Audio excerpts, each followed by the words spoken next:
बहुत समय पहले की बात है। एक जंगल में बूढ़ा कमजोर बगुला रहा करता था। बगुला इतना कमजोर हो चुका था कि अब उसे शिकार पकड़ने में भी बहुत समस्या उठानी पड़ती थी। एक दिन बगुला एक तालाब के किनारे बैठा हुआ तालाब के अंदर की मछलियों को हसरत भरी नजर से देखे जा रहा था।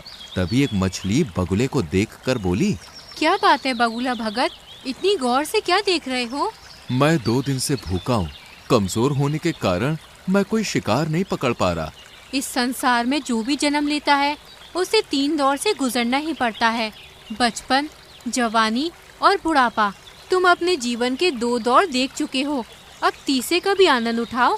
ये सुनकर बगुला क्रोधित होते हुए उस मछली से बोला, तुम अपने आप को समझती क्या हो? जब मैं जवान था तब किसी मछली की मुझसे बात करने की हिम्मत नहीं होती थी। लेकिन अब तुम जवान नहीं हो, अब जवान मैं हूँ। तुम हंसकर मेरा मजाक उड़ा रही हो? तुम इसी काबिल हो बगुले भगत। मैंने तुम्हारे चर्चे अपनी माँ और अपनी दादी से सुने हैं। जब तुम जवान थे तब तुम बहुत ही बुरे स्वभाव के थे। अब तुम बूढ़े हो चुके हो, इसलिए तुम्हारा मजाक उड़ाकर मैं तुमसे अपने पूर्वजों के साथ किए गए दुर्व्यवहार का बदला ले रही हूँ। बस इतना बोलकर मछली बगुले का मजाक उड़ाती हुई वहां से चली गई। बगुला उदास होकर जाती हुई मछली को देखकर अपने आप से बोला, काश मैं जवान होता तो इस स्वादिष्ट मछली को जरूर खाता। मगर बगुला नहीं जानता था कि इस दृश्य को दूर से एक कबूतर बैठा हुआ देख रहा था। कबूतर तुरंत उड़ता हुआ मीनू मौसी और रानू चिड़िया के पास जा पहुंचा और उन दोनों की ओर देखकर बोला, जब से मैंने बगुले का हाल देखा है तब से तो मुझे बुढ़ापे से डर लगने लगा है। रानू चिड़िया चौंकती हुई बोली, तुम कहना क्या चाहते हो? रानू, आज मैंने तालाब के किनारे एक बूढ़े बगुले को देखा। मैंने देखा कि किस तरह से एक मछली उसके बुढ़ापे का मजाक उड़ाती हुई वहां से चली गई। वो बेचारा बगुला 2 दिन से भूखा है। कबूतर की बात सुनकर रानू चिड़िया उदास होती हुई मीनू मौसी की ओर देखकर बोली, मीनू मौसी, क्या हम भी जब बूढ़े हो जाएंगे तो क्या हमारा भी हाल बगुले की तरह होगा? नहीं रानू, ऐसा कुछ नहीं होगा, क्योंकि हम सभी अपने बुढ़ापे का इंतजाम करके चलेंगे। और रहा सवाल उस बगुले का, तो उसके बारे में सुनकर मुझे बुरा लग रहा है, लेकिन कोई भी किसी का ऐसे ही मजाक नहीं उड़ाता। ये सुनकर रानू चौंकती हुई बोली, आप कहना क्या चाहती हैं मीनू मौसी? देखो, कबूतर ने केवल उस बगुले का बुढ़ापा देखा है, क्या पता वो जवानी में कैसा हो। जो भी हो मीनू मौसी, हमें उस बगुले की मदद करनी चाहिए। हम उसकी मदद भला किस प्रकार से कर सकते हैं? हम तो स्वयं कमजोर पक्षी हैं और हम सब शाम तक मेहनत करके बड़ी मुश्किल से स्वयं अपना पेट भर पाते हैं। इतना बोलकर मीनू मौसी वहां से चली गए।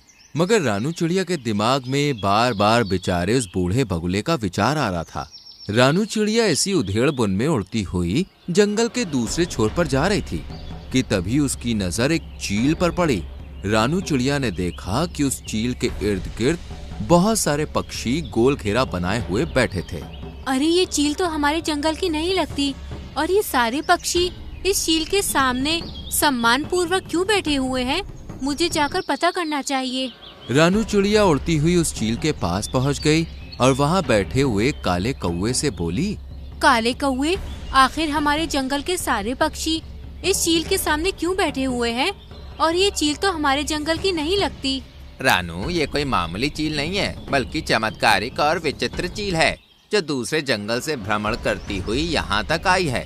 कुछ दिनों बाद ही यहाँ से चली भी जाएगी। जितने भी पक्षी यहाँ मौजूद हैं, उनकी कोई ना कोई समस्या है।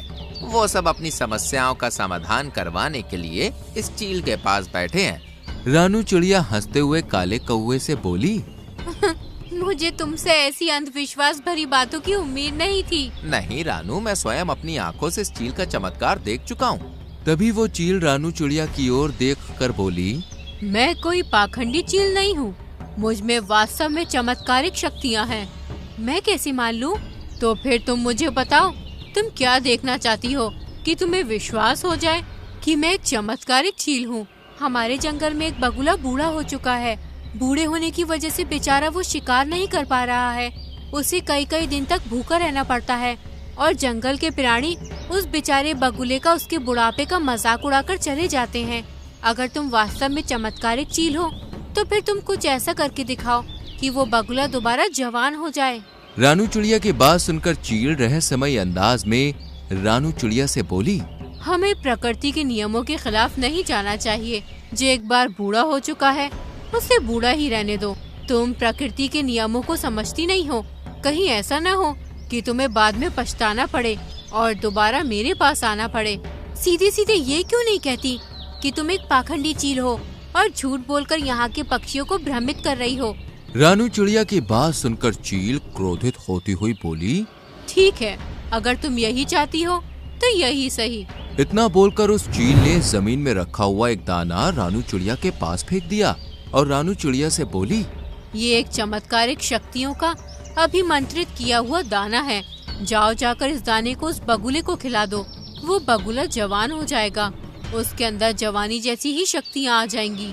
चील की बात सुनकर रानू चिड़िया उस दाने को उठाकर तुरंत उस तालाब के किनारे बैठी हुई बगुले के पास पहुंच गई और उसे सारी घटना बताते हुए बोली, जब मुझे कबूतर ने तुम्हारे बारे में बताया तब मुझे तुम्हारे लिए बहुत बुरा लगा, इसलिए मैं तुम्हारे लिए चमत्कारिक दाना लाई हूँ। तुम जैसे ही इस दाने को खाओगे दोबारा जवान हो जाओगे। फिर तुम्हें भूखा नहीं रहना पड़ेगा और ना ही कोई तुम्हारा मजाक उड़ाएगा। चील की बात सुनकर बगुला खुश होते हुए रानू चिड़िया से बोला, तुम तो वाकई बहुत अच्छी हो रानू, मैं इस दाने को जरूर खाऊंगा। जैसे ही बगुले ने विचित्र चमत्कारिक दाने को खाया वो दोबारा से जवान हो गया। बगुले के दोबारा जवान होते ही रानू चिड़िया खुश होती हुई वहां से चली गई। रानू चिड़िया के जाते ही बगुला अपने आप से बड़े ही घमंडी अंदाज में बोला, अब तो मैं दोबारा जवान हो गया हूँ, अब मैं इस तालाब की सारी मछलियों को खा जाऊंगा। तभी बगुले की नजर एक सुंदर मछली पर पड़ी। बगुले ने बड़ी ही बेदर्दी से उस सुंदर मछली को अपनी चोंच से दबोच लिया। सुंदर मछली बगुले से बोली, मुझे छोड़ दो। नहीं, तुम तो मेरा भोजन हो और केवल तुम ही नहीं बल्कि तालाब में रहने वाली सभी मछलियां मेरा भोजन है, मैं सबको खा जाऊंगा। बगुले ने उस मछली को मार दिया और उसे बड़े ही शौक से खाने लगा। शाम तक बगुले ने तालाब की आधी मछलियां समाप्त कर दी। जो मछलियां उसे स्वादिष्ट लगती वो उसे खा जाता और जिन मछलियों में उसे स्वाद नहीं लगता तालाब के किनारे उन्हें फेंक देता और वो मछलियां तड़प तड़प कर मर जाती। अगले दिन कबूतर अपने पुत्र जो कि एक बच्चा था उसके साथ वहां से गुजर रहा था। कबूतर अपने पुत्र को उड़ना सिखा रहा था। तभी उसकी नजर बगुले पर पड़ी जो कि जवान हो चुका था। कबूतर अपने बेटे के साथ तुरंत उस बगुले के नजदीक पहुंच गया। तुम्हें जवान देखकर मुझे बहुत ही अच्छा लग रहा है। तभी कबूतर की नजर वहां मरी हुई मछलियों पर पड़ी। ये तो तालाब की मछलियां हैं। बगुला उदासी से कबूतर से बोला, पता नहीं कल रात क्या हुआ, सारी मछलियां तालाब से बाहर आ गईं और अपने आप तड़पते तड़पते मर गईं। ये तो बहुत बुरा हुआ। वैसे भी मछलियां तुम्हारा बहुत मजाक उड़ाती थीं। अच्छा सुनो, मुझे एक बहुत जरूरी काम है और ये मेरा छोटा बेटा है, मैं इसे उड़ना सिखा रहा हूँ। क्या तुम कुछ देर के लिए इसका ख्याल रख सकते हो? हाँ हाँ, क्यों नहीं, तुम आराम से जाओ और अपना काम समाप्त करके आना, तब तक मैं तुम्हारे बेटे का ख्याल रखूंगा। कबूतर वहां से चला गया। बगुला कबूतर के उस नन्हे बच्चे को गौर से देखने लगा। सच तो ये था कि उसके मुंह में पानी आ रहा था। वो मन ही मन में बोला, जब मैं जवान था तब मैं कबूतरों का मांस बड़े ही शौक से खाया करता था। कबूतर का मांस मेरा पसंदीदा मांस था। खैर कोई बात नहीं, अब मैं दोबारा जवान हो गया हूँ, क्यों ना मैं इस कबूतर के बच्चे का मांस चख लूं। तभी वो कबूतर का बच्चा बड़ी मासूमियत से बगुले से बोला, क्या हुआ, आप मुझे इतनी गौर से क्यों देख रही हैं? तुम्हें देखकर मेरी भूख और बढ़ती जा रही है। इतना कहकर बगुले ने अपनी चोंच से उस कबूतर के बच्चे को बड़ी ही बेदर्दी से मार दिया और उसे खा गया। कुछ देर के बाद जब कबूतर वहां पर आया तो अपने बच्चे को ना पाकर वो बगुले से बोला, अरे मेरा बच्चा कहाँ गया? तभी तालाब से एक मछली निकलकर बाहर आ गई और कबूतर से बोली, तुम्हारे बच्चे को यही बगुला भगत खा गया है।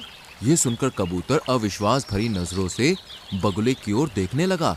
तभी बगुला अकड़ता हुआ कबूतर से बोला, हाँ हाँ खाया है, तो इसमें समस्या क्या है? मुझे मांस पसंद है और तुम्हारे बच्चे का मांस मुझे बहुत ही ज्यादा अच्छा लगा, इसलिए मैं उसे खा गया। ये तो बहुत गलत बात है। तो तुम क्या कर लोगे? तुम मेरा मुकाबला नहीं कर सकते। समझ गया, इसका मतलब इस तालाब के अंदर रहने वाली मछलियों को भी तुम नहीं मारा है। इतना बोलकर कबूतर उड़ते हुए रानू चिड़िया के पास पहुंच गया और उसे सारी घटना बताते हुए बोला, मुझसे बहुत बड़ी भूल हो गई रानू चिड़िया, वो बगुला बूढ़ा ही सही था। मुझे तुम्हारे बच्चे की मौत के बारे में सुनकर बहुत बुरा लग रहा है और मुझे अपने ऊपर पछतावा भी हो रहा है। उस चील ने बिल्कुल सही कहा था, हमें प्रकृति के नियमों के साथ छेड़छाड़ नहीं करनी चाहिए। चलो मेरे साथ। रानू चिड़िया कबूतर के साथ उस चील के पास पहुंच गई और सारी घटना बताती हुई बोली, मुझे क्षमा कर दो चील, मैंने तुमसे कहा था परंतु तुमने मेरी बात नहीं मानी। खैर अभी भी कुछ नहीं बिगड़ा। इतना बोलकर उस चील ने एक और दाना रानू चिड़िया के सामने फेंक दिया। इस दाने को उस बगुले के ऊपर फेंक देना, वो दोबारा बूढ़ा हो जाएगा। रानू चिड़िया तुरंत उस दाने को लेकर उस बगुले के पास पहुंच गई और ऊपर से उसने वो दाना बगुले के ऊपर फेंक दिया। दाना शरीर से स्पर्श होते ही बगुला फिर से बूढ़ा हो गया। अरे ये मेरे साथ क्या हो रहा है? मैं तो फिर से बूढ़ा हो गया। तभी रानू चिड़िया क्रोधित होती हुई बगुले से बोली, तुम बूढ़े ही अच्छे लगते हो बगुले, जो मैंने भूल की थी उसे मैंने सुधार दिया। इतना बोलकर रानू चिड़िया वहाँ से चली गई और बगुला दोबारा बुढ़ा और कमजोर हो गया। तो दोस्तों, कैसी लगी आपको हमारी ये कहानी? अगर कहानी अच्छी लगी हो तो वीडियो को लाइक कीजिएगा, चैनल को सब्सक्राइब कीजिएगा और हाँ, कहानी अपने दोस्तों के साथ शेयर करना तो बिल्कुल मत भूलिएगा। मैं आपको मिलूंगी अगले वीडियो में किसी नई कहानी, नई सीख के साथ। तब तक के लिए बाय बाय।